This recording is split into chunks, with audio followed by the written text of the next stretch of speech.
How's it going, everybody? Welcome back to another episode of the Rain Race Podcast. I'm your host, GT Rain, joined alongside me, as always, the very great Off in the Esses. How are you doing on this fine Tuesday evening?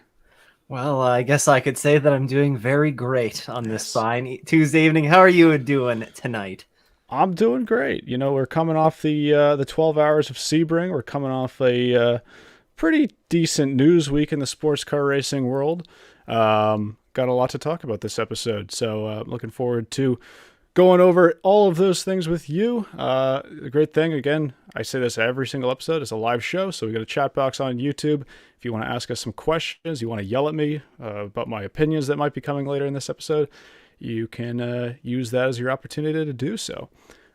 Mentioned just a minute ago that we're coming off the 12 hours of Sebring, second race of the 2024 WeatherTech SportsCar Championship. And Stu, I think I'll let you take the reins here on leading us with the Sebring recap. Oh, you're gonna let me take the reins on the Rain Race podcast. I like it. I like it. Clever. Yeah. So the 12 hours of Sebring this year. You know, you can't say that Sebring has disappointed us with the levels of excitement the past. I don't think there's ever been a boring 12 hours of Sebring. So what we'll do is we'll run through some of the key events that happened in the race, and then we'll dive into some more of the winners and stuff afterwards. So a couple of notes that we had here, focusing on the very end of the race to start with, is 5 of the last 6 12 hours of Sebring have had a restart in the final 25 minutes. The only exception to that rule was in 2022. Of course, we had a couple, or I guess it was last year now.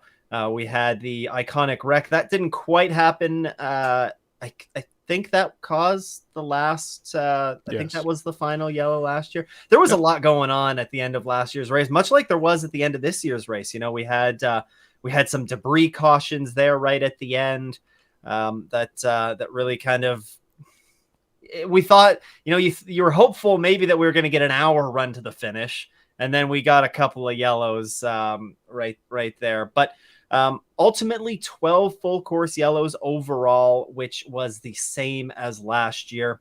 A war of attrition to a certain extent, but maybe not for the reason that we would have liked. There was a lot of wrecks that took place. Some of the notable ones, of course.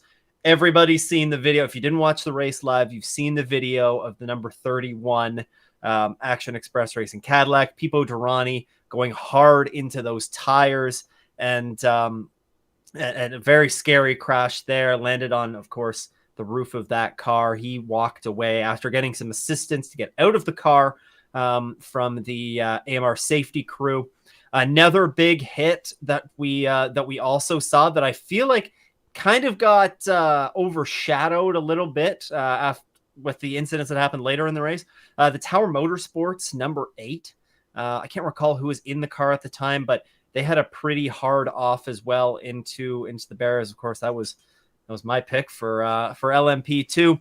And the final hard hit that we'll touch on here, and I'll turn it over to you in a second for your thoughts on some of this madness, Chris. But the Gradient Racing number 66 Acura, this was one of those late race incidents, was going to go into the pits, made contact with the number 6 Porsche, and Catherine Legg went very hard into the outside tire wall and ricocheted back out into the middle of the track. A hard hit for her in the late stages of this race. But I know that you were I don't know, vocal is the right word, but We'll take it. You had some things to say about some of the cautions, some of the wrecks that we saw. Yeah, I definitely do. So we'll save that for a minute later. I do want to say, you mentioned race of attrition. You're right. It was sort of a race of attrition, but not usually in the way we would expect. Usually you would think engine failures, suspensions getting destroyed by the bumps at Sebring. A lot of it really seemed like it was bodywork related, and there were at least a couple of cautions just related to bodywork being out on the track. The Ford Mustang GT3 car is still suffering some woes to the start of that car's program. Word is parts were still falling off of it after they were putting it in the truck. No. Big if true. No. Yeah, I mean, those were some of the yellows that we had seen. I did want to get your thoughts on the Gradient Racing contact with the number 6 Porsche. At the time, to me, that seemed like it was sort of a slam dunk penalty to the number 6 car. Of course, they didn't end up getting penalized for that. Second time, it really seems like they got a slap on the wrist this season from contact with a GT car. Another one of those instances was at the Qatar racing, the World Endurance Championship a couple of weeks ago. Thought they might get penalized for that late race contact with the Lexus over there. Similar story over here, a little bit of a different fashion. But once again, got away scot-free. I want to get some of your thoughts on that as well. Yeah, when I first saw it, I agree with you. I thought it was a slam dunk penalty. I thought the windward, or not windward, the Gradient Acura was very clearly on a very inside line. Didn't appear to, we didn't get the best camera angles from this, I will admit. But it did look like they were very clearly on the inside line intentionally. And that, that seemed like it is the responsibility of the faster car to safely pass the slower classes. It is also, of course, very important that the slower classes help to facilitate that pass. But in this case, the slower class was trying to enter the pit lane. I don't know there's not really rules. There's not really those hard rules that we see in IMSA the same way that there are in the WEC. I think the WEC has some more strict rules on pit road entry lines. I might be mistaken. Yeah, you can't cross over the painted line on the track. If you do, it's some form of penalty. I don't know if it's a drive-through or what, but you have to go over the painted line on the track, or you can't cross over that painted line. You have to be committed to the pits before that line starts. Okay, so maybe, I don't know if something like that, if more clear pit road entrance lines would help this, or again, it's difficult to say since we don't have a great angle of it. To me, looked like a slam dunk penalty, though. The Porsche just went to the inside and shot the 66 off into the wall hard. Unfortunately, that ended the Gradient Racing's race, Catherine Legg's race, and team. They were on a great run. I think they were running 5th at the time as well. They seem to be having a pretty strong run in this race, and kind of, it was just one of those full course yellows that we got, of course, in the race. Yeah. And another thing you mentioned, and this is where I'll get into my little side ramble, the sort of cautions breed cautions mentality of that race. We say it all the time in North American racing, whether it's Indy cars at ovals or especially NASCAR, it gets brought up a lot, but I think it definitely applied at this race as well. It seemed like there were a couple of occasions at least where we would have a yellow come out for a crash or some debris on the track, and then like 2 laps later, there would be another yellow for some other reason. Happened at the end of the race as well this year. Now, what I would like to see out of this is maybe some consideration for reform of how IMSA handles the yellows in their, at least in the endurance races. The sprint races, to be honest with you, you can do what you want. But I think with the endurance races, you mentioned this is the second year in a row we had 12 yellows at the 12 Hours of Sebring. And I think somewhere before the race, I don't remember if it was you that said this or somebody had said, hopefully we don't see a repeat of what we saw last year with the number of yellows that we had. Lo and behold, we get exactly that. I think we need to start bringing things like Code 60s, virtual safety cars into the conversation for some of those minor things like getting debris off the track. I think that should be more than sufficient. I don't really think we need to be having an entire full course yellow period where the cars are allowed to pass through the pit lane and it ends up being a 20-minute full course yellow just to clear some debris off the track that could have taken a minute. Now, of course, IMSA was taking advantage of the short yellows in the race. So if Yes. they had one yellow and then they had another one 2 minutes later, they would keep it short. It's like 2 to 3 laps. No And there were cars at allowed to least a hit the couple of pits. those. There Yes, were at yes. least a couple of those. And I'll give them credit. It's a step in the right direction, but I still don't think it's necessary for us to have full course yellows, neutralized fields for simple things like debris on the track. And it's especially apparent at Sebring because, like I said, Sebring was rattling those cars to bits this year. We got a lot of new cars on track, and a lot of those cars are getting torn up because of it. And also, Sebring is not the greatest track if you want clean racing at the end of the race. Is very much a very Rubbins racing sort of circuit. So we had some of that contributing to the debris as well. I think the technology's there. I would like to see them at least evaluate trying to put a slow zone procedure in there. The other issue that I have, and this is probably the bigger one actually, is I'm a little bit frustrated over time with the way that these races are ending up at the finish, which is that we have a 12-hour endurance race at arguably one of the most physical tracks in the world, both for drivers and the cars. And for the second year in a row, it's coming down to a sub 20-minute sprint race at the end. We've had a couple of Sebrings in the last 6 years where there's been a less than 10 minutes on the final restart. And these cars, for the most part, I know I'm talking about parts flying off the cars, but the cars are pretty reliable nowadays. Way more reliable than what we would have seen decades ago. And so for the most part, attrition's not playing as much of a role as it used to with these endurance races. So it's really down to, if you're a driver and you're a team, you need to make as few mistakes as possible over the course of a 6-hour, 12-hour, 24-hour race. And unfortunately, for 5 of the last 6 years, where we're getting a restart with less than 30 minutes to go, less than 25 minutes to go in the race, it's sort of turning into a arms out, bashful sprint. And I do think that hurts not the integrity, but the quality of the endurance racing product a little bit. And I don't want to sit here and complain about the finish that we had. And I know that's sort of what it sounds like I'm doing.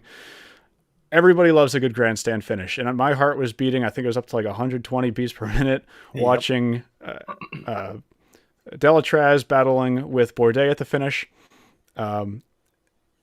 But in the back of my head, there was just always that sort of, I wish it didn't come down to this. I wish that we had a little bit more of an endurance factor in this race.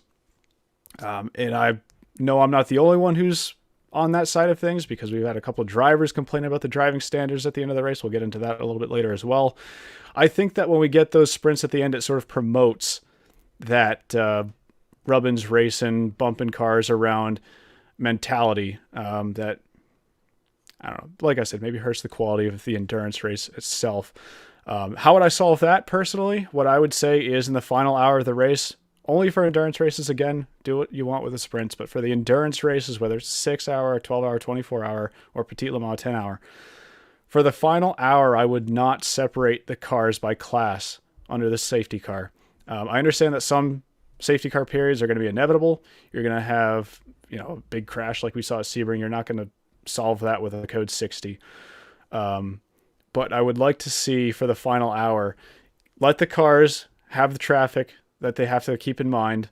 Let the cars that are ahead of the leaders, the respective class leaders in the safety car queue, wave around to the back of the field. And then you have a couple cars of us buffer. And I think if Bourdais was in a situation where he had a couple of GT cars, a couple of LMP2 cars in there at the end, the 01 car, apart from the 31, was really the car to beat at Sebring this year. Just Cadillac looked especially strong the entire weekend. And I think that would have really gone a long way to helping them out at the end of the race. Whereas what we really got was Delatraz starting right behind Bourdais on that final restart. And a 12-hour race is sort of reduced to who has the best car and the best driver in the final 20 minutes, not the full 12 hours. A lot of rambling from me on that, but that's sort of where I stood with that race and the result that we got out of it. But I'm going to give you a chance to give your 2 cents on that as well. Yeah, I agree that, you mentioned virtual safety cars, code 60s, slow zones, some sort of format like that. I think it's becoming more obvious that it is definitely needed. And, to be fair, I don't think that would have greatly reduced the number of safety cars that we had. Maybe we reduce it by, I don't know, maybe three, because there are still going to be instances where there's debris on track where, Sure. it's not going to be possible to safely get a marshal there, even if they are going slow. For these cars is still pretty quick. Um, and not in all portions of the track is it easy for a marshal to come out and get the debris. So yeah, I think that, that's a good start. I don't know how I feel about not separating the cars in the final hour. I wonder if that would create a little bit more, if that might lend itself to more chaos. With, That is you get something I some thought about. prototypes that are aggressively trying to get back up because they know they're crunched for time. They have to try and make up time on the other cars in their class if it might get a little bit more wild. Um, but the thing that I like about what you said and like about that idea is that if you're the leader and you have six cars between you to your second place car, you're not losing all of that. You still have Right. that slight advantage. Maybe you don't have a 6 second advantage anymore, but you have a 6 car length advantage, or there's 6 cars that the second place driver has to get past. So it, it's a fine line.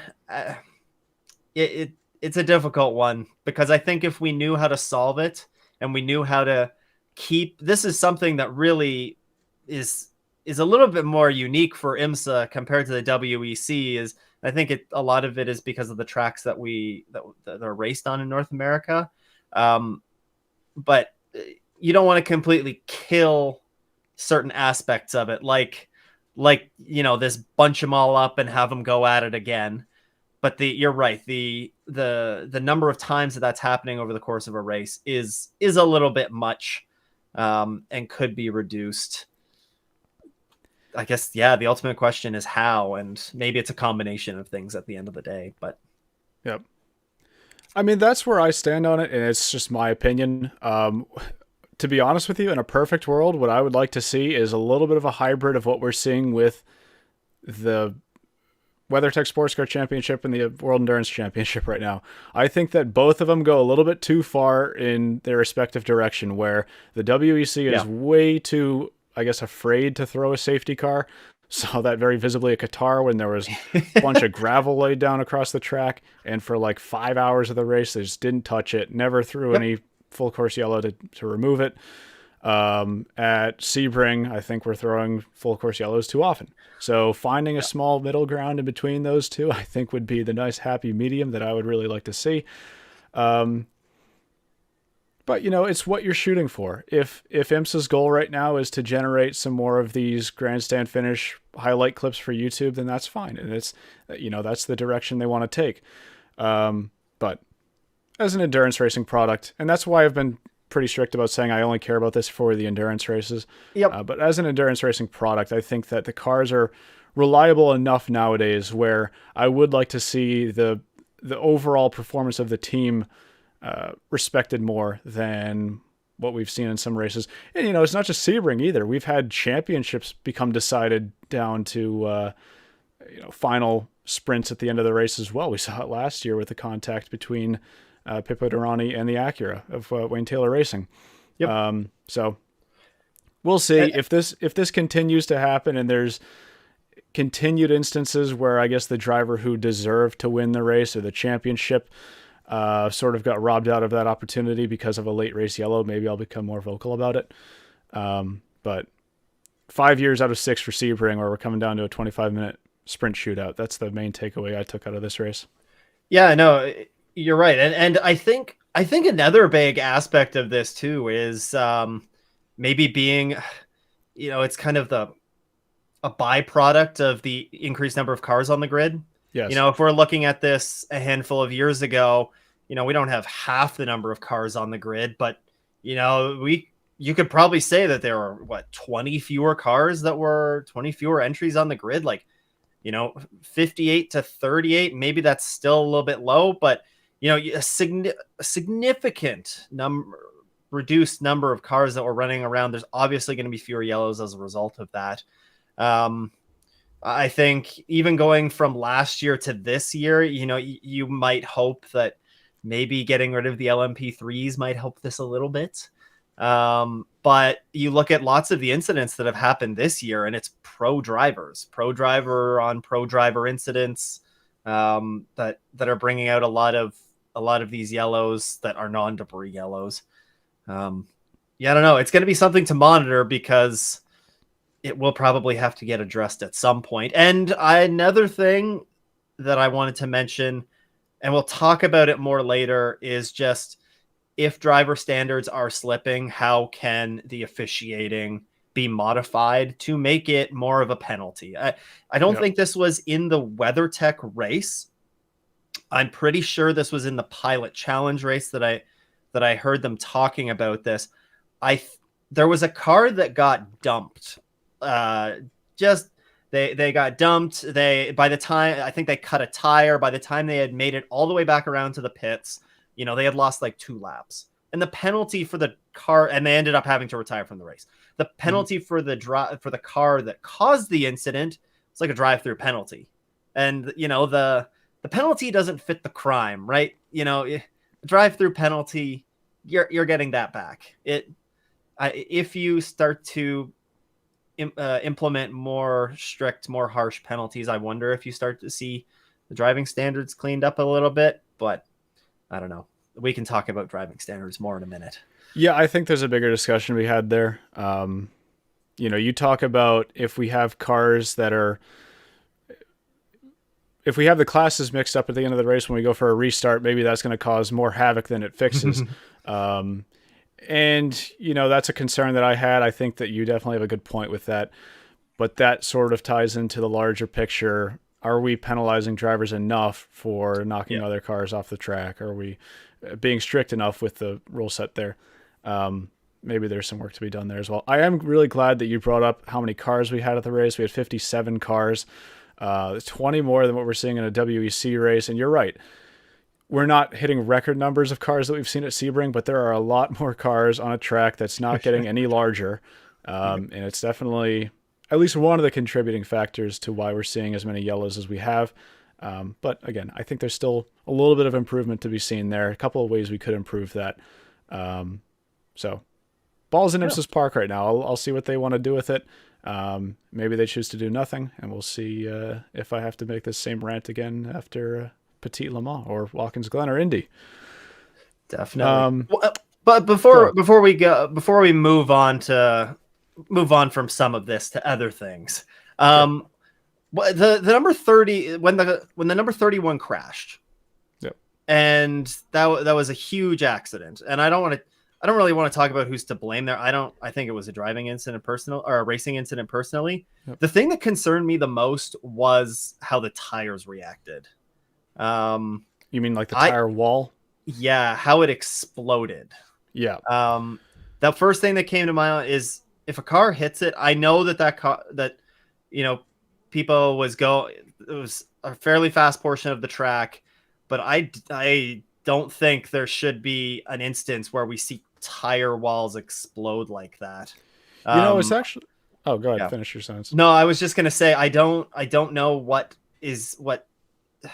because we haven't seen stuff like this happen before. I just don't know if they're like, you think back to Road Atlanta is an example that I always think of, because there's a lot of cars that go hard off in the Esses portion, and the tires are did the thing.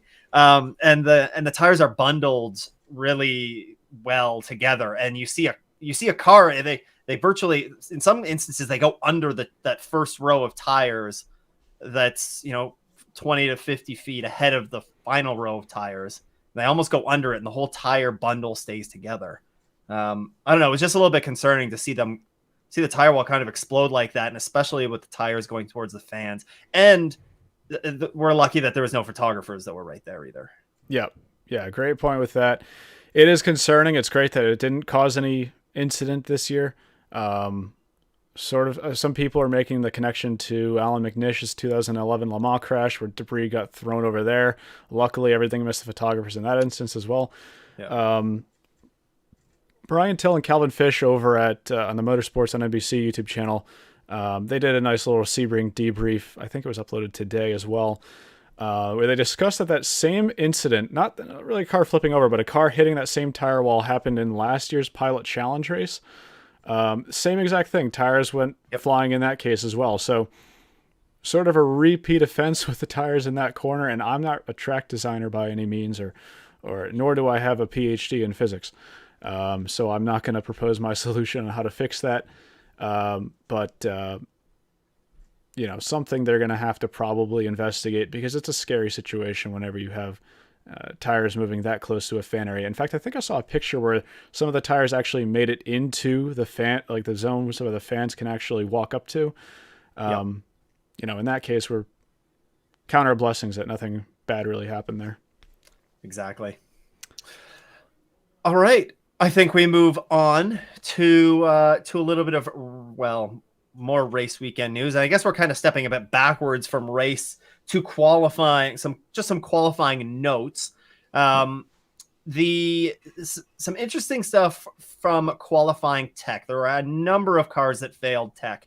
The notables were all of the Corvettes failed tech. It was noted that they had some sort of unapproved parts on the car. I believe it was something tied to the splitters. I can't remember exactly what it was. I believe it was tied to the splitters. So all of the Corvettes ended up having to start at the back of their respective classes, customer and factory.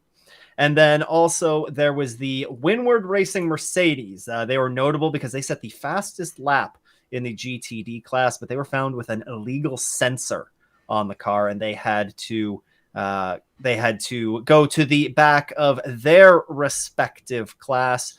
Anything to say on these notes? Not especially. The notable one to me was Windward getting sent to the back of the GTD class after getting pole. Of course, they were able to make something good out of that, but we'll discuss that in a minute here. No, I wouldn't say I have a whole lot to add there. Just sort of an interesting tidbit that came out of qualifying. It's interesting that we had all four Corvettes fail qualifying to the same part, across two different teams as well. But that's pretty much the most I would say out of it. Yeah, got to get those. Got to make sure those are homologated parts. I was going to say amalgamated, which I have definitely said in the past. That's not it. In terms of the racing that we got to see during the race, there was a ton of good racing that we saw.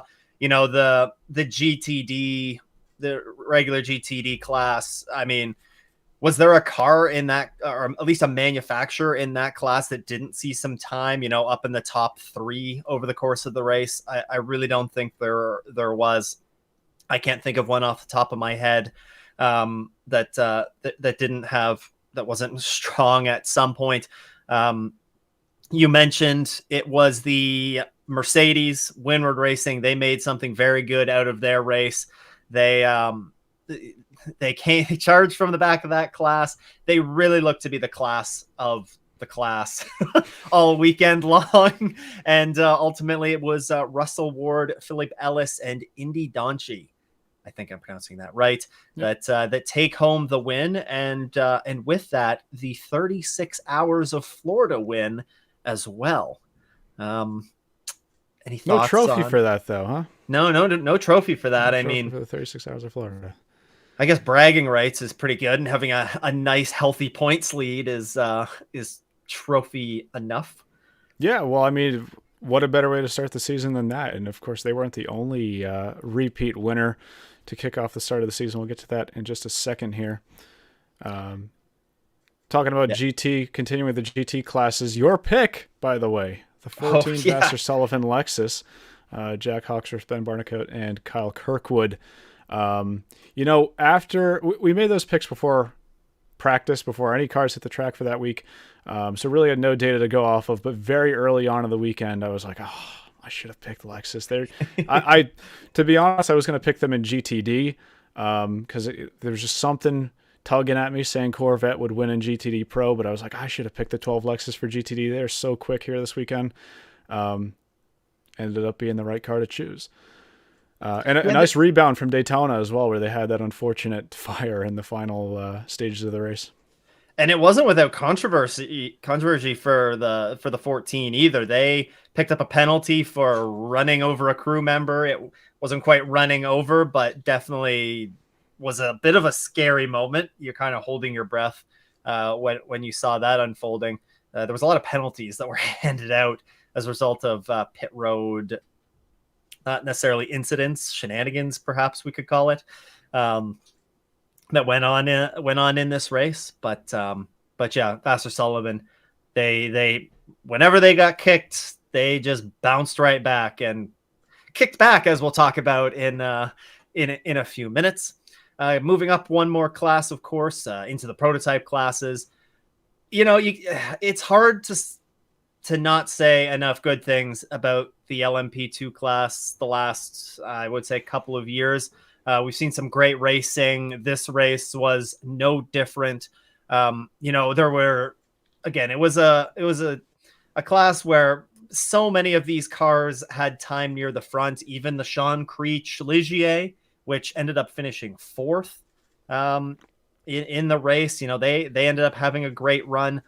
Ultimately, at the end of it, it was the number 18 Era Motorsports entry of Connor Zilic, Ryan DeLille, and Dwight Merriman that picked up the win. They had a good clash at the end with the 74. It was, I think, Felipe Fraga in the car there. I think Fraga ended up I don't know if he got together or if some earlier damage came back to bite him, but dropped off a little bit late. But yeah, yet another great race in LMP2.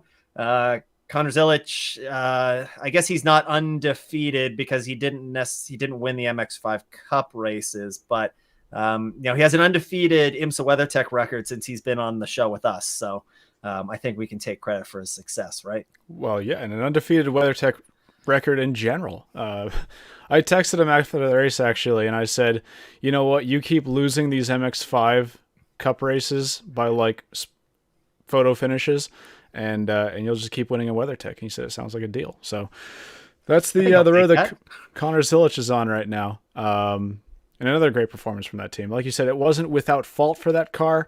They definitely had a couple of hairy moments in the race. But I think ultimately, we're talking earlier about how many safety cars were in the race. I think the safety cars brought them back into this one a little bit. At the finish, they had a very quick car. Zilic taking the driving duties at the end after Dwight Merriman put in the finish at Daytona. No. It was it was Connor as well at Daytona. No, it wasn't Zilic. I know that for a fact. It was at Daytona. I know it wasn't Zilic at Daytona. I thought it was Merriman. But it could have, yeah, I'm like 95% sure it's Merriman. We can ramble and I'll check on it occasionally. I'll take the GTP winner while you do that. GTP, I'll say one thing before the winner, though. We had all four, not all four. We had 4 of the 5 manufacturers up at the front throughout the race, with the only exception being, unfortunately, that of Lamborghini. Lamborghini, what can you say? They've had, I'm actually going to say they had a good Sebring. They finished, I think, 7th in the race. But as my pick might have suggested, I didn't think they were going to run into any reliability issues in the race. And they really walked out of Sebring without anything too noteworthy, which is not necessarily a great thing, but also not a bad thing by any means. Didn't have any major dramas with the car, didn't send it into a wall. And left with, I think, their heads held high. They didn't have the cameras on them a whole lot, much like they did at Qatar. But I think that's a good baseline for the car. And for it to last the full 12 hours at Sebring, I think might have surprised a lot of people. But good performance from them overall. In the end, like I said, all the other manufacturers spent some time leading the race, but it was the perhaps a little surprising win from the number 40 Wayne Taylor Racing with Andretti Global. of Louis Delatraz, Jordan Taylor, and Colton Herta, solidifying the first victory for Wayne Taylor Racing with Andretti in the GTP era after a full season and 2 races. Talked about it for a while. I said, when's Wayne Taylor Racing going to get that win in the GTP category? And I've said numerous times now that Wayne Taylor Racing needs to capitalize more on some of the results earlier in the season if they want to have a great championship run. The number 40 car, 2 podiums in a row, got that podium 3rd place finish at Daytona, backing it up with a win at Sebring. They are now tied with the number 7 Porsche at the top of the GTP leaderboard. Got to keep that consistency rolling, but I think that's a great start to the season for that Acura squad. Yeah, really impressive, kind of final hour of the race, I would say, by Delatraz. We've known for a while, well, at least last year, Delatraz showed that he was very, very quick, and backing that up, and just showing that he was the right pick to bring in full time for that car. Definitely worthy of it. Really seems to be finding a really nice home in as one of the sort of the top sports car racers and the top racers in GTP. I think we're going to be talking about him for a long time to come. What more can you say about that battle at the end, though? As disappointing as it was that it was only maybe a 20 minute sprint in that final stint. We can't complain about the quality of racing that we saw, between Delatraz and between Bourdais. It was tough racing, but it was fair and it was clean, and it was just, you couldn't ask for a better battle, I think, to finish that race out on. And even though I was rooting for the 0-1, full disclosure, at the end, it was you can't come away complaining after that. So really good to see Wayne Taylor Racing break through with that win, kind of get that monkey off their back now in the GTP class. You mentioned Lamborghini, that they actually, they were impressed. I was really impressed by Lamborghini. They got a lot of help from the full course yellows to be able to, they gained a lap back at one point, and just to help them stay on the lead lap. But if you looked at it, once the run sort of settled in, especially in the first half of the race, they were just kind of minding the gap. Like they weren't getting, the other cars weren't running away from them. Yeah. We also saw Grosjean do a good job in that car to stay on the lead lap as long as he possibly could, towards sort of the middle stints of that race. So I think Lamborghini had a pretty good showing, and looking forward to see what they can do at the 6 Hours of the Glen, and maybe a shorter race, and a track like Watkins Glen that's a little bit more smooth will play into that car quite nicely. To wrap up our thought on LMP2, though, we were both wrong. It was Rasmussen in the car for the final stint of that race. Okay. Should have known. Forgot the 4th driver. Yep. Yeah. Pretty good driver there. Yeah. I'll take being wrong as long as we're both wrong. That's true. Yeah. Speaking of being wrong, though, should we quickly touch on our picks for the race wins? I'll explain my reasoning. I think I was pretty valid throughout most of it. Yeah. I mean, both of us picked Cadillacs to win in the GTP class. You picked the 0-1. I liked the 31. To be honest, I like the 31 to repeat. Pipo Derani, great storyline there. It was turning out, it was looking good, and then stuff happened. But what was your thought behind the 0-1 pick? Well, to be honest with you, I just didn't want to pick the same car as you, but I wanted to pick a Cadillac. Okay. And it looked like a pretty educated pick there. Yeah. I'll tell you one thing. The 31 car was definitely the car to beat. I think if Derani didn't have that accident, put him in the car at the finish, I think that they probably would have come out on top. Just had a little bit of a pace advantage over the 01 car. I think Derani in the car at the finish would have been really the driver to beat as well. Like at Sebring, he was going for his 5th victory in the 12 hours.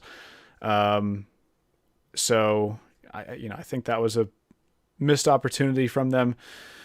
But the 01 car came up a little bit short at the end. I think if they didn't have those couple of yellows at the end, that would have been the car that would have come out on top.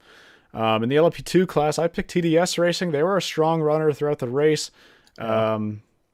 Just didn't end up playing into their favor with some of the safety cars towards the end of the race, and ultimately didn't have that pace in the final stint to match what Connor Zilisch was putting down. But Hunter Malkereg, I will say, put in a great performance in that car as well. I think he was in the car during that turn 17 sort of 3 wide pass that made some clips on Instagram. Great performance from them. I'm not really too ashamed to say they were my pick. But on the other side of things, you picked Tower Motorsports, and boy, they definitely could have had a better day. Oh yeah, that was Tower crashed in the tower turn. So that's about all there is to say about that. But you rebounded though. You made up for it. I mentioned you picked the right car in GTD Pro. You picked the Vassar Sullivan 14 Lexus. I picked the number 4 Corvette. Corvette was a strong team at the 12 hours. The 3 car was really the car I should have picked. They were really in it at the end, but got pushed off at the very end of the race. A couple of times they got pushed off by the don't really want to say pushed off by the 14 Lexus in the hairpin, but definitely got rattled a little bit, and then ended up getting pushed off the track by the AO Racing Porsche ultimately in the final couple laps of the race.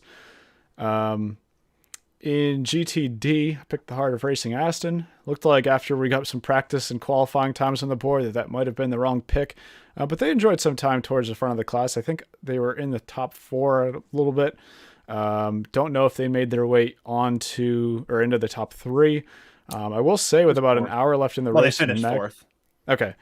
I will say Magnus led a little bit of the race, especially towards the ending stages in the Aston as well. And it's great to see Magnus up front because it's not too often that we see them leading a GTD race, especially with the new Aston Martin Evo. But great to see them up at the front towards the end of the race. On that Aston Martin Evo, that was a brand new car for Sebring, and it was the only we touched on Ford a little bit. We touched on some of the problems that Corvette had.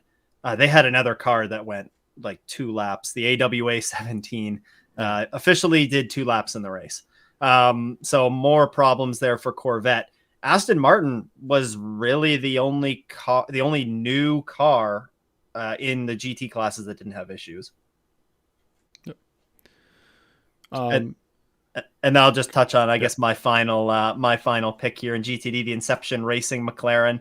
Got together with FAF. We had a little bit of McLaren on McLaren violence go on there in turn 1 or on the exit of turn 1, I guess, to avoid a spinning Ferrari. Honestly, how that didn't cause a massive accident is truly incredible. But got together there. They rebounded pretty quickly. I think it was before the halfway mark in the race that they were back on the lead lap. They ultimately finished 7th in class, so maybe not quite the finish that they were looking for, but considering that they got together and had some issues very, very early on in the race, I think they will take that. Also notably here, there are only 2 cars amongst our picks that really didn't have any significant notable issues.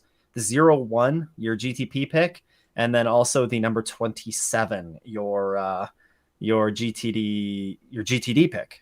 Every other car had, they got into big penalty trouble or had an accident. It was, yeah. So I was on the right track. I'll take that. Yeah. Bonus picks. I said, got it half right, I guess. I said the Lamborghini SC63 would go the distance, finish in the top 5 in GTP. Didn't get the top 5. They did go the distance, like I had mentioned a couple minutes ago. And you had said, which was, I think, a really bold pick in itself, that every Porsche 963 would encounter some reliability issue in the race. And to be fair, the JDC had some issue. Yes. There was drivetrain. That was it. So they had, I think it was like the right-hand side drive shaft, something like that. They had some issue on the right-hand rear of that car. I do think when I sent these to you, I also noted that there wouldn't be a Porsche that finishes in the top 5. And that came very close to happening. The only Porsche that did finish in the top 7 was the number 7 entry. The other ones finished 8th, 9th, and 11th. So, well, the Porsche streak is officially over. The that's true. 2024 season that they had rolling didn't have that fairy tale ending at Sebring. I will say, you talked about how clean the driving was between Delatraz and Bourdais at the finish. There were a couple of moments where I thought, they're really going to probably wreck each other here. Yes. And who was sitting in third to pounce on that? It was nobody but the number 7 car. And I was like, there's no way Porsche is going to steal this again, because these guys are going to wreck each other in the last 5 minutes. Kept it clean, though. And if you're a Porsche fan, that's probably one of the races of 2024 you'll want to forget. Just a couple comments here. Somebody in the chat earlier mentioned, and by the way, there's a lot of messages that we've been getting in the chat, so I'll try to get to as many of those at the end of the episode as I can. Thank you all so much for sending in those questions. Somebody asked, though, about the Louis Delatraz, or not Louis Delatraz, sorry, Danny Juncadeo's comments about the driving standards. I think this was mentioned in the chat. This was also mentioned on X by Sportscar Fan 96. This is in regard to an article from Sportscar Racing 365. I will link it in the description after the show's over, and also in the description on podcasting platforms. Ultimately, he was driving the car in the final stint in the number 3 Corvette when not a whole lot went great for them in the final stint. Like I said, they got pushed off by Jack Hawksworth. They got pushed off by the AO Racing Porsche. They had some run-ins with the Risi Ferrari. Ultimately, the quote from Danny Juncadeo, and I'm reading this from that article that I will link, is that the driving standards were shocking at the end of the race. And I think this really ties into what I was talking about earlier, this cautions breed cautions mentality, and perhaps we have too many, we're throwing safety cars too often, we're bunching up the field too often, we're restarting the race with a 20-minute sprint at Sebring. What do you expect is going to happen? It's pretty inevitable that somebody was going to be on the short end of the stick at that race, and not have things go their way just because of the way that race finished. And I think the number 3 car is really the one that took the ultimate hit there. So if we didn't get those comments from Juncadeo, we were probably going to get them from somebody else ultimately. Simple way to fix that is be more strict with the penalties that you're assigning to these cars for contact. The AO Racing Porsche ultimately did get a drive-through at the end of the race, which I think was justified, sort of threw the race completely away for the number 3 car. They were just sort of sitting by the side of the track for the last 4 laps or so, and I was thinking they might throw a safety car for that, but ultimately they let them race. Like I said, easy fix to me. You just need to start being more strict with the driving standards penalties, and this is a discussion that we had after Petit Le Mans. It's a discussion that we're having again now, and if nothing changes, I'm sure it's going to be a discussion that we have again in the near future. Yeah, it was. It was interesting to hear. Danny Hugade's comments. I found it. I overall agree about the driving standards, of course, but I found it interesting that he called out Hawksworth, and specifically the Vasser Sullivan Lexus, because I didn't see anything that was atrocious that Hawksworth did. But this was Hawksworth's response to this. And this is probably going to go on a t-shirt or something somewhere. But his quote was, "This is IMSA racing. It's hard fought. Rubbing is racing, right? This is what we do over here, and we came out on top." So interesting to hear, almost, I don't know if he's calling out Danny and saying, in IMSA, it is a more rough and tough series, bumping and banging, beating and banging. I don't know. I just found it interesting, Hawksworth's comments there. And I wonder if that is some of the, I would say, I think it's pretty safe to say that Hawksworth is mainly an IMSA driver when it comes to sports Yeah. car racing. An IMSA driver. I wonder what the thought process is between some of these drivers that jump back between the WEC and IMSA, and then because they probably are going into a race and have different thoughts on this than the drivers that are competing in IMSA on a regular basis. You look at like Pipo Derani, Jordan Taylor. Not that Jordan Taylor's dirty or anything, or any of those drivers are dirty, but I just wonder how their mindsets vary on topics like this. Well, it's a good point, because there were a lot of incidents in that race that went unpenalized, where if you tried to pull that in the WEC, you would have been sitting in the pit lane for a minute, stop and hold. And if that's what you're coming from, if you're coming from that European style of racing, then I can see where the frustration comes from. Again, that's for IMSA to decide how they want to regulate their own championship. Do they want to be more strict about those incidents, or do they want to encourage this physical style of racing? By the way, that quote from Hawksworth, that's an idea for your merch store. The only incident I saw, as I mentioned, between Hawksworth and Juncadella was that incident at the hairpin where Hawksworth really dove it in deep. He was very deep on the brakes at the end of that race, probably later on the brakes than any other driver, at least that we saw in the GT classes. But that's all that we saw. Whether something happened that didn't make its way to the TV screens, I'm not too sure. But and maybe it's just some compounded frustration from Juncadella that, Hawksworth is dive bombing me, and then AO Racing sends me off track, and I have an issue with Daniel Serra and the Risi Ferrari. Could just be a case of some compounded frustration. Yeah, that's what I was thinking too, because they were talking to Danny, minutes after he had just been dumped and left to rot on the side of the road in the final 3 laps of when they were on for a podium at Sebring. So that very well could play into it as well. Yep. Final notes from Sebring. I will say a couple of rumblings from the paddock. Had representatives from RFK Racing and Dale Coyne Racing walking around the paddock at the race. Whether they're out trying to scout for their next driver prospects, or maybe they're interested in either GT, LMP2, or a GTP team, or maybe they're interested in the pilot challenge. We'll wait and see on that.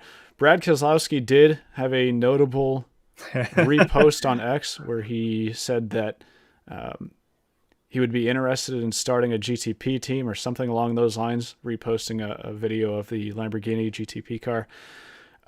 So maybe pure coincidence that we saw RFK representatives there days after Keselowski said that, or maybe not.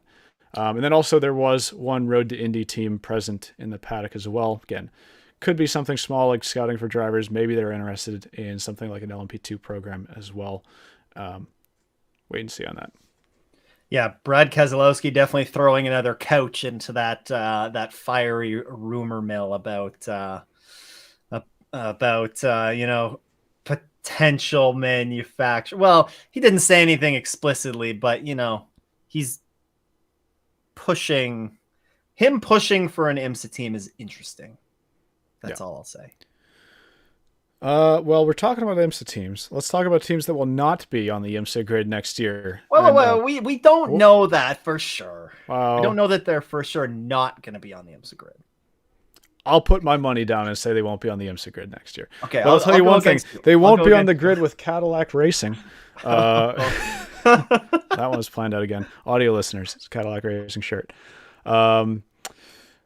A bit of a shock announcement, I'll say, although apparently to insiders in the sports car racing paddock, it wasn't so much of a surprise that Chip Ganassi Racing did not renew their contract with Cadillac and will not be racing their cars in either IMSA or the WEC next season. This news came out about a week ago, and it brought forward a lot of interesting questions right away. For instance, who's going to step up in IMSA? Who's going to step up in the World Endurance Championship, if anybody, to replace Cadillac? And it seems like we already have a couple prospects, especially with the Sebring weekend. That was one of the big talking points. Seems like everybody right now is saying that maybe we get a second Action Express Racing Cadillac on the grid in IMSA, potentially. From some of the rumblings I've heard, maybe Meyer Shank Racing wants in on an alliance with that. Action Express Racing had that alliance with Hendrick with the 48 DPI car a couple of years ago.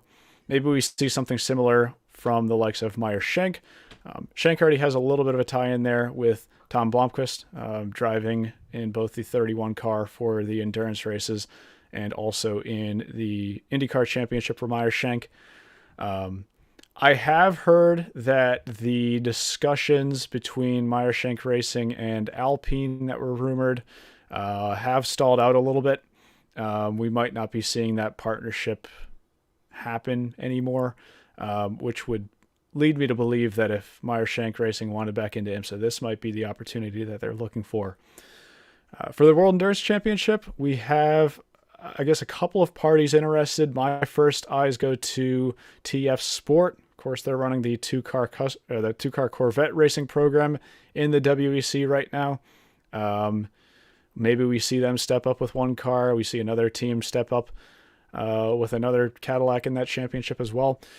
DailySportsCar.com did mention that they're expecting 2 Cadillacs on the WEC grid next year, which would actually be a step up from what we have this year. One of those rare cases, I guess, where you lose a team and it ends up being a net positive. But something that I'll be keeping my eyes on over the next couple of months. And then I guess the other question is, where does Ganassi go? Do they invest, or I guess divert those IMSA and WEC resources over to their IndyCar program? Do they work on some alliance with a new manufacturer that is either in the series already or manufacturer that hasn't announced intentions to be on in the series yet? Those are 2 other questions that got brought up in Sebring as well. Again, Paddock rumblings that I heard. Ford's name got tossed around a little bit for, I guess, a reunion with Chip Ganassi Racing. I guess Ford is still evaluating a potential LMDH or hypercar program.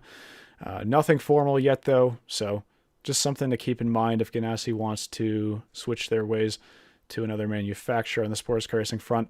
Also heard about the possibility, this has been discussed before, but the Peugeot 9X8 has been discussed in the past, rebranding to align with the North American manufacturer and then race in the IMSA Championship. Previously, Dodge has been thrown around for the manufacturer for that. Hearing recently that Alfa Romeo could also be thrown into the pool for that as well if something like that were to come to fruition. These are all very low-level rumors right now, though, so I wouldn't read into it too far. But at least things that are being mentioned around the Sebring Paddock, which is interesting nonetheless. Stu, I want to get some of your thoughts, though, on Chip Ganassi Racing's, I guess, surprise exit from sports car racing. Again. Again. Again, I think unconfirmed. We don't know if hopefully they're going to still be on the grid next year. I think we're all in agreement that we want to see Ganassi on the grid. Obviously have a very extensive history in IMSA or Grand Am, dating back to the Daytona prototype. I don't know if it goes back even before that, but definitely back to the prototype days. Yep. Daytona prototype days. As definitely shocking. I know that Chip Ganassi, they haven't had the results that I think they want to have with the 0-1 in IMSA or in the WEC, although that car was pretty strong in the WEC last year. I think a lot of people would agree with that. But first half of the season. Yes, that's true. That's true. But Ganassi, it's a bit surprising. You kind of makes you wonder. All indications are that it kind of seems like it was a bit of a mutual thing. Nobody seemed, at least yet, nobody seems super salty about the partnership ending. I think you mentioned the obvious rumor here, and the way that it seems like Cadillac is leaning with their replacement, Action Express Racing, and their efforts there. Yeah, I think that makes sense. It would be interesting to see if maybe Action Express links up with Hendrick, maybe, and sort of that rekindles that relationship, or what might happen there. But yeah, I think that's the most likely route right now. But did you mention at all the WEC prospects? Yes, I did. Well, at least with TF Sport would be the first name I would throw out there. Yeah, they're running the Corvettes, I believe. Yeah. Yeah, so that existing relationship there would be nice to see. And then, of course, anytime you talk about adding an additional hypercar or LMDH to the grid in the form of the Peugeot, whether it says Alfa Romeo or whatever badge it comes over. Yeah, the Dodge Ram 1500. Maybe no, I was thinking the Bronco, but that's Ford. So maybe Ford, maybe we can have Bronco. A Bronco versus versus Ram 1500. And then Chevy can just give us a rebadged Cadillac as a Silverado, and Toyota or an Escalade. Give us an Escalade. Give us an Escalade. Give us a Toyota Tundra GR. There we go. We're a truck racing series now. GT trucks. No, I think any manufacturer that comes is going to be great. I mean, the question is where do they slot in on the grid? We're going to talk about this in a moment, but with IMSA releasing the schedule so early and teams being able to plan out their season so much farther in advance and get everything locked down, sponsorship, drivers, everything that goes with that, it makes you wonder, like, it's going to become more and more and more difficult to try and get an entry on the grid. And yeah, how are we going to determine who gets on the grid in the future? Like, is it going to go to some of the new, are we going to lean towards the top class with GTP and invite these new manufacturers in? Or are you going to give teams, that have shown loyalty to the series that bump? Remains to be seen. Yeah, and I'll ask you one thing. Do you like puzzles? I guess it depends on the puzzle and how many pieces are in the puzzle. All right. Well, there's only 2 pieces to this puzzle. It's a rather easy one. We're talking 10 minutes ago about some of the teams that were in the Paddock RFK racing is the one I want to talk about here. If they're interested in a GTP program, well, there might just be an opening for that in IMSA right now if they want to jump in 50-50 with Action Express Racing. I know they're a Ford team in NASCAR, and we'll see if Ford wants to jump in 2 feet with with a sports car racing program. Well, actually, they already have a sports car racing program with GT3, but a hypercar LMDH program. Maybe they would align themselves with that. But for now, maybe the opportunity is just waiting for them to partner up and race at IMSA. We'll wait and see on that one. That's just one that popped in my head. You mentioned the 2025 IMSA schedule, and I'm going to keep this brief because there's really not any changes to the 2024 schedule. You made a whole video about this, worth a watch if you haven't seen it yet. But I think that what we're seeing from IMSA here is just exercising a lot of caution. Okay, they've got really a great championship right now with a huge number of cars on the grid. We're seeing pretty much capacity grids at every single event on the calendar for the most part. And I guess the last thing you want to try to throw into that is an unknown variable that might interrupt that consistency that you have right now. I personally would have loved to see a dual header with the WEC again at a track like COTA. The COTA weekend right now is set up where IMSA could run on a Saturday, WEC could run on Sunday. And it's just a little bit unfortunate that we're not seeing that sort of reunion between the 2 championships at an event after the loss of Super Sebring this year. But nonetheless, it's a championship that we have for this season. I wouldn't say there's necessarily... actually, I lie. There are a couple of negatives that I pull out of it because with it being copy of this season's schedule. We still don't have GTP cars at your home race at Canadian Tire Motorsports Park. We Yep. don't have any cars at my home race at Lime Rock Park. You know, it's a very conservative schedule in sort of the worst way possible, but for consistency and keeping the teams and manufacturers happy might have been the smart move on their part. You know what? Even though it is, like you said, a pretty conservative schedule, and it's essentially exactly the same as what we're going to see play out this year. If this helps us to avoid some of the conflicts that we've seen with many other big races, whether it be the World Endurance Championship, whether it be some of the big SRO races, I'm all for it. Just we don't, luckily they got some of the conflicts taken care of, but there's still clashes with the WEC and IMSA races, which is not really, nobody wants that. Neither series wants to have that. So hopefully, IMSA won the race, if you want to say that, in getting the schedule out, and hopefully the end result is that they're able to avoid some of these conflicts. But yeah, like you hit the hammer on the head. No Lime Rock back on the schedule. We'll see something there with sort of a support series extravaganza. Maybe you can get 4 or 5 support series that goes out there, although I don't know if the Paddock you would know better than I would if the Paddock is large enough to support.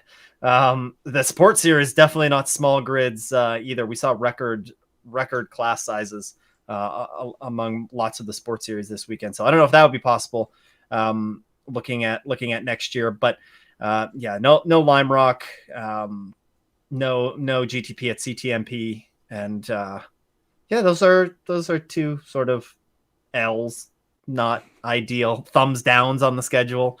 So yeah, but good to have it out early, I guess. Yeah, that's the best thing they could have done, is just got that schedule out when they did. It usually comes out around August. So 5 months early.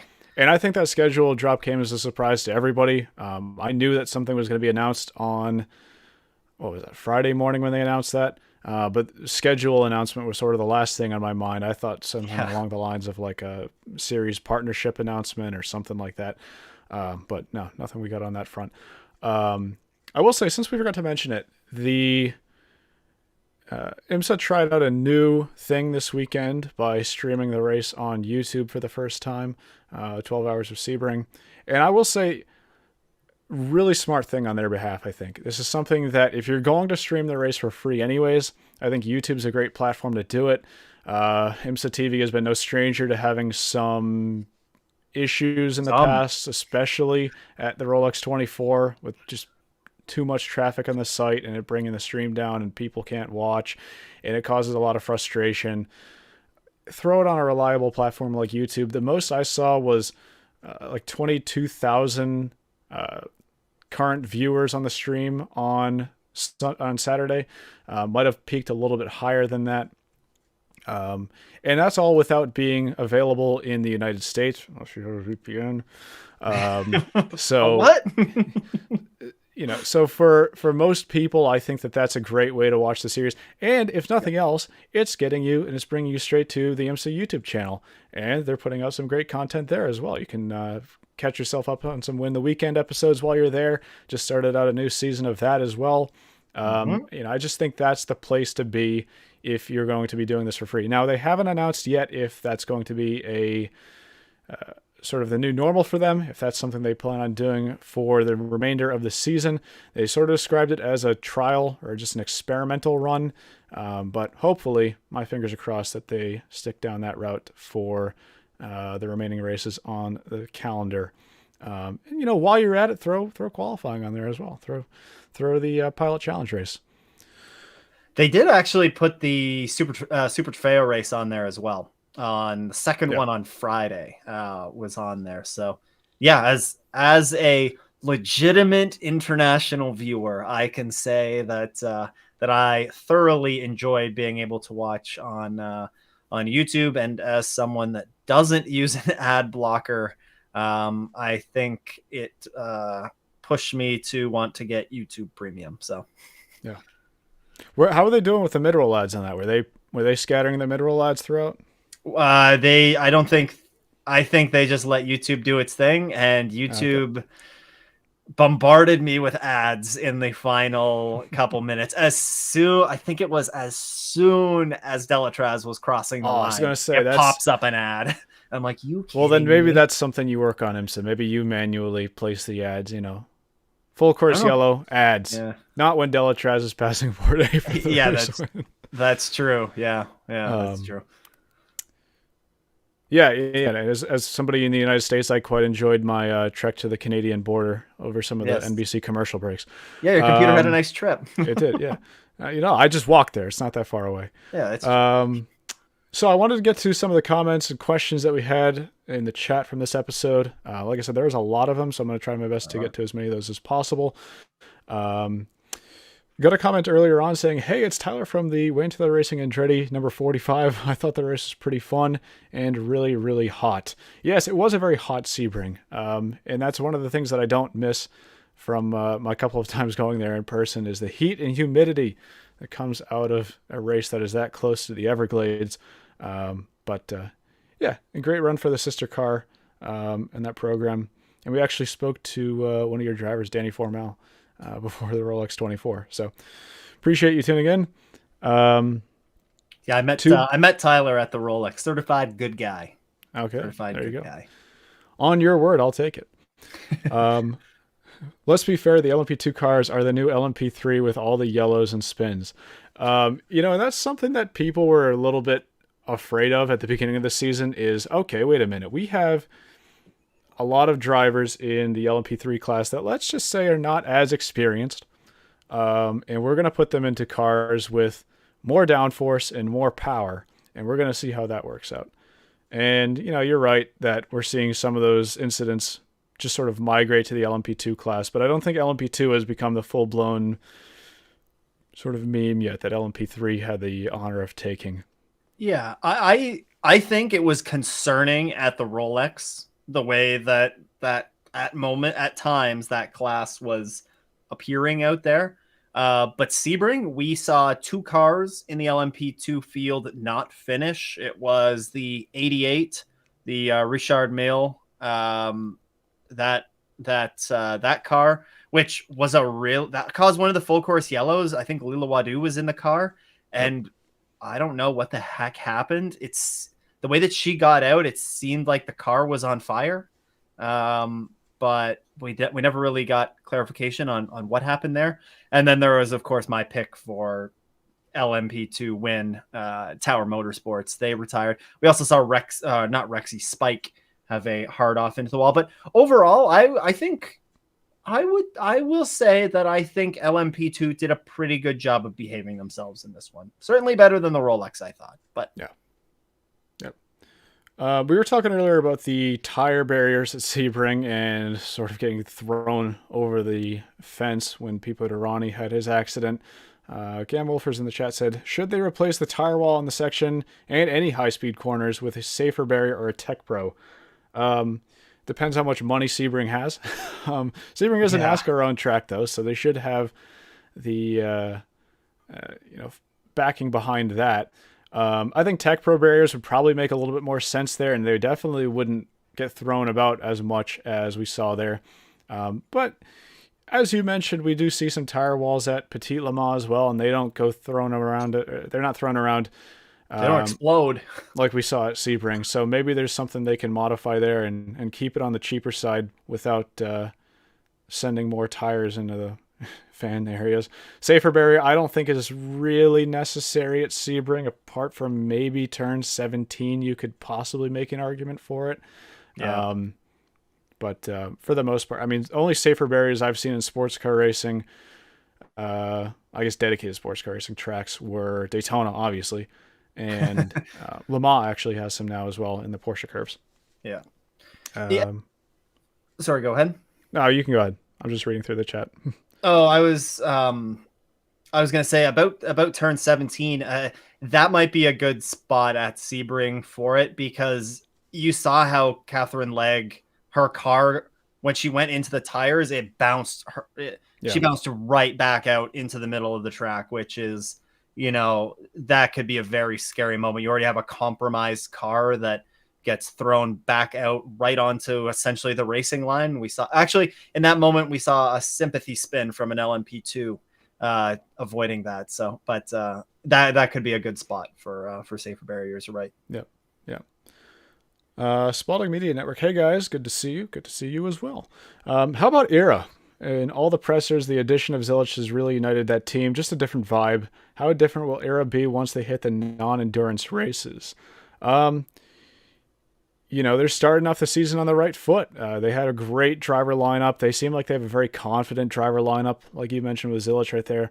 I definitely sort of get that same vibe that the team and the drivers are really getting together really well. We're not going to see the LMP2 class until Watkins Glen in June. We got a long time before we see those cars on track again. And that's also another one of the endurance races that Zilich will be present at as well. But I'll be keeping my eye on that team, even beyond there, just to see how they can keep up that performance. But one of the early championship favorites early on. Yeah, they've been in IMSA for maybe a handful of years now. They haven't. They've spent a few years here, won some of the big races. I can't remember if this, the Ryan DeLille and Dwight Merriman combo has been together and been a consistent for all the years that they've been here in IMSA. But, maybe we're seeing some of that familiarity as well. Maybe they can carry that and just knowledge of these tracks and the car. Perhaps they can carry that over and translate it to some more results over the course of the season in these non-endurance races. Yep. Somebody said, so that's Daytona with a little asterisk next to it. Sebring and Petit, big endurance victory for the ARX06. They really need to be in the World Endurance Championship. Nothing left to prove or evaluate, as they keep saying.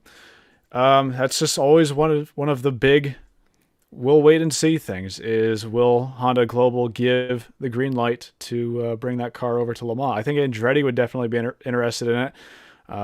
If I'm not mistaken, Wayne Taylor Racing switched over to Acura for the hope of going to race in Le Mans. How ironic is that now that Cadillac's over there and they're not? So my fingers are crossed that we'll see them at least in Le Mans in maybe 2025. World Endurance Championship as a whole might be a little bit less likely, but like I said, fingers crossed for that one. A couple of people are just commenting on the number of full course yellows at Sebring. A couple of people agreeing that the number of full course yellows that we're seeing at Sebring got a little bit frustrating, and maybe some of the repeat yellows that we saw right after the race had gone green again. Yeah, right here. The irony of Wayne Taylor Racing switching to Acura because of Le Mans ambitions. Exactly what I had just said. Spalding Media Network saying this race is getting Connor Zilich, ready for his COTA run this weekend. Oh no, that's talking about Jack Hawksworth, who's also racing in the truck race at COTA. So, we might not see IMSA on track for like another month, but you can see some IMSA drivers on track at COTA in the truck series. I think it's this Friday. Yep. All right. I did a quick scan through to see if there were any questions that I had missed. I didn't see any, but if I did miss any, feel free to yell at me, and I'll try to get to them next episode. I think that's good enough for a wrap, though, in this episode. Stu, I want to see if you have any closing thoughts, though. We're coming off of Sebring. We have a long time now, unfortunately, until the next IMSA and WEC race. It's almost like we're jumping back into the off-season a little bit here.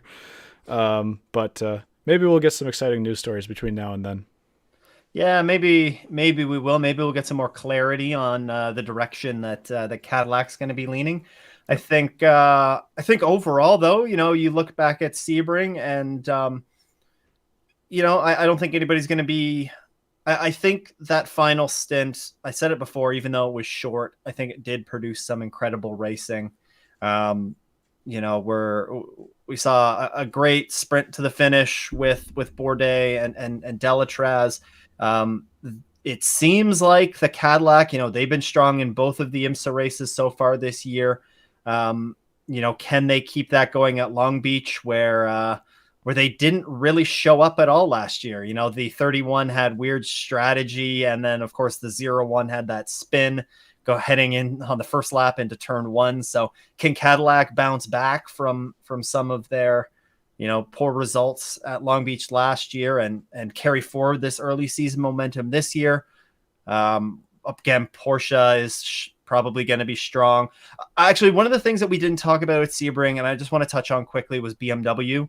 Sure.